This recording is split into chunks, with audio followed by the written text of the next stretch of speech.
All right, this is rather lengthy piece of audio we're going to play for you. And again, if you look at any of the videos where you see a pleasant but serious-looking young man with a head of dark hair walking among these crazy people with his microphone asking questions, this guy, his name is Chase Whiteside. He certainly is a brave young man. Casey Hosp, is that it? H-O-S-P? And Eric Stoll were the two camera people. Now, obviously, we can't show you. Well, I guess we could on... Well, no. We can't show it to you because this is radio. But we will post it at our website. We'll post a link to it at the website. But I want you to hear the questions and the answers. Now, in this first one, there are 5 cuts here. Here's the first one. Chase asked people, what's this rally all about, and why did you come here today? What's this rally all about, and why did you come out for it? Well, I came out, it's my standard answer today. I came out to stand with like-minded people who have strong opinions and similar opinions, and really to pray under God in D.C., to stand out here and to stand together and show people we're not crackpots. I think it's about taking back America. We got to stand up and take back our country. Take it back to what we believe it used to be. We just don't like the direction it's going. Yeah, just restoring honor and freedom, and kind of help the White House people to understand that we need to we need to work for freedom, and just because the things that are going on in the White House right now are just absolutely insane. And it's becoming it's just America's it's kind of more becoming communist, socialist. It's crazy. Our doorstep in this country is extremely dirty, and it needs straightened out before we go straighten other people's up. If we go down, the world is going down behind us. And as it's proven now, the world follows our economy. Except now for China, for example. They're doing very well. We're the only nation like this in the world, and if we lose this, there's nothing else. This is the last bastion of hope, okay? And right now, we're on very shaky ground. You don't think there's any other bastions of hope in the world? No, I don't. No, I don't. Canada, maybe? No. No? No. Okay. This is the last bastion of hope right here, okay? Right here. America. Okay? God shed his grace on thee. The communists in the White House want to take the country back. And my question is what it has been ever since these freaks have materialized out of the ether, these teabaggers. Where were you cowardly bastards 6 years ago, 5 years ago, 4 years ago, 7 years ago? In the next cut, Chase asked these attendees about the criticism Beck received for holding the rally on the same time, date, and location as Martin Luther King Jr.'s I Have a Dream speech. A lot of people on the left are criticizing Glenn Beck for holding this on the 47th anniversary of the I Have a Dream speech. Do you think that's silly, or do you think there's a concern? No, I think it was in a very appropriate day, because we all have a dream here now to bring this country back together. Do you think there's some similarities that can be drawn? Sure.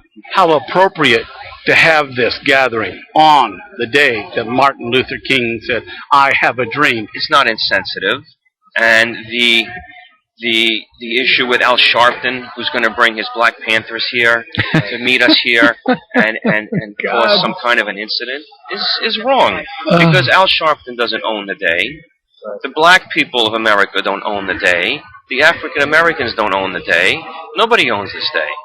Okay? It's not just we don't own George Washington as Caucasian. No one owns George Washington. No one owns Martin Luther King. Really? Okay, so it's a matter of ownership. In the next one, Chase asked if... We got time for this? Yeah. Chase asked if it wasn't hypocritical of Beck to hold his rally on this anniversary, given the fact that Beck called Obama a racist with a deep-seated hatred of white people. A lot of what people were concerned with was that the person who was speaking on the anniversary from the same place was also someone who would accuse Barack Obama of being a racist with a deep-seated hatred for white people. And so they're saying that they have a problem with that. What do you think about that? What do you think about Glenn Beck said that? Glenn Beck said that. I don't think so. I think you're getting that wrong. You don't think Glenn Beck said that Barack Obama was a racist? No, I don't think he said that. Do you think he said that? I haven't heard him say that. Yeah. Do you know about Glenn Beck having said that Barack Obama was a racist? I never heard him say he was racist. I've never heard Glenn say that. Yeah. I've never heard him actually be disrespectful to the president. Glenn Beck is not going to say that. You're just turning words around here. I know where you're at, and I ain't talking to you. You didn't hear when Glenn Beck referred to Obama as a racist? No. No, I didn't. No, I didn't. But we'll tell you what we did find But very surprising today. if I heard that, I'd believe it. Because he is a bit of a racist and a bit of an elitist. I agree with him. And why is that? Barack Obama has done nothing but separated this country and caused blacks and whites against each other, and that's not fair. And how's he done that? How's that? A long list of things. Okay, you have to read his books because it's in there. His dad has a deep-seated hatred against white people. Okay, and as far as any of his other ideologies, I can only tell you that, like the scripture says, out of the abundance of a man's heart, so he speaks. If he's going to take the time to write that stuff down and put it in the historical record, then something is going on. I can't believe this country would elect someone so anti-progress and pride of America that would willfully destroy the country and divide us so sharply against on the issue of race. Yeah. I don't want to believe that. I'm not prepared to believe that our president, who represents all of us, would do that. I agree with the birther people that I don't think he's even a legalized citizen. And do you think he's a Christian? I think he's Muslim in heart. He only joined the Christian church in Chicago for political gain. I don't think he has faith in our country. I don't think he believes in our country. I don't think he ever did. Now that's a big thing to say, though. That say that he ran for president, he didn't believe in the country. Well, if the shoe fits, that's just my opinion, and I'm an American, and I'm allowed to have my opinion. Absolutely. And I do have freedom of speech, and the way the current government is going, I'm not going to have that freedom. Where has the current administration started to take away freedom of speech? Well, you're not allowed to pray at the monuments anymore. Now, what's the deal with that? Oh my God! You're not allowed to pray in you're not allowed to say the Lincoln Monument. You're not allowed to pray at the Lincoln Monument. Yeah. When did that happen? We were just told about that the other day on the news. So, I mean, it's a lot of little stuff like that I think is stupid. And one day we're not going to be able to do what we want to do.